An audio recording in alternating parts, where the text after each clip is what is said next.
संतों का मैं दिल बता रही हूँ कैसा होता है। और वो संत जी गंगा जी में स्नान करने के लिए गए थे, कमंडल को लिए गंगा जी में स्नान करने लगे।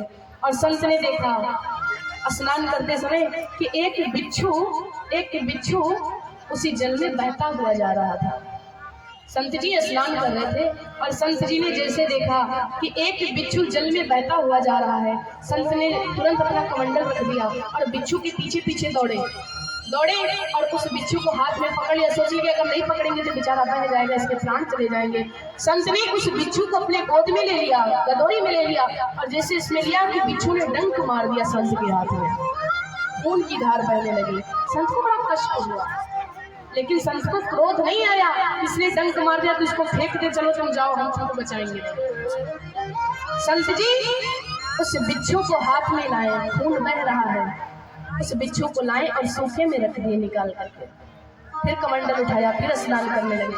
और जैसे कमंडल उठाया स्नान करने के लिए चले, वो बिच्छू को क्या पता वो फिर उधर ही चल दिया गंगा जी की तरफ।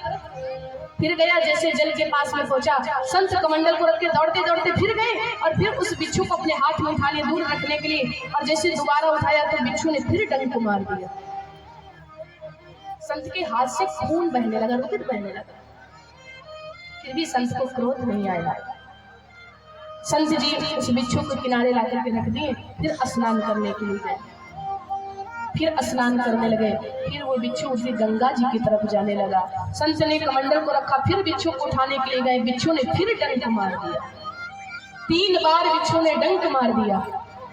संत को क्रोध नहीं आया, संत ने उठा करके रख दिया। एक आदमी वहां पर खड़ा था, तो उस व्यक्ति ने कहा कि गुरुजी क्या, बोले इतनी देर से आप बिच्छू के लिए परेशान हो, अरे क्यों उठाते हो, तुम जितनी बार उसको उठाते हो तुमको डंक ही मार रहा है, वो तुमको कष्ट ही पहुंचा रहा है, बह जाने दो ना, तुम्हारा क्या जाता है, बह जाने दो, तुम तो अच्छाई के लिए मरे जा रहे हो। अब वो समझता ही नहीं है, वो बार बार तुमको डंक मारता, बार बार तुमको पीड़ा पहुंचाता, छोड़ दो ना, मर जाने दो। संत ने कहा मूर्ख कहीं के, यही तो तुम्हारी मूर्खता है, व्यक्तियों की यही तो सबसे बड़ी मूर्खता है। क्यों? बोले वो जब छोटा सा जीव होकर के वो अपना स्वभाव नहीं छोड़ रहा है, तो हम इंसान होकर के कैसे अपना स्वभाव छोड़ दें? यही बात होती है। तो बिच्छू होकर भी अपना स्वभाव नहीं छोड़ रहा, बार बार डंक मार रहा है, और हम इतने बड़े इंसान होकर के अपना स्वभाव कैसे छोड़ सकते हैं? व्यक्ति अपनी बात बनने के लिए लोग झूठ बोल देते हैं, अपने स्वार्थ के लिए लोग झूठ बोल देते हैं। तो संत का हृदय ऐसे होता है।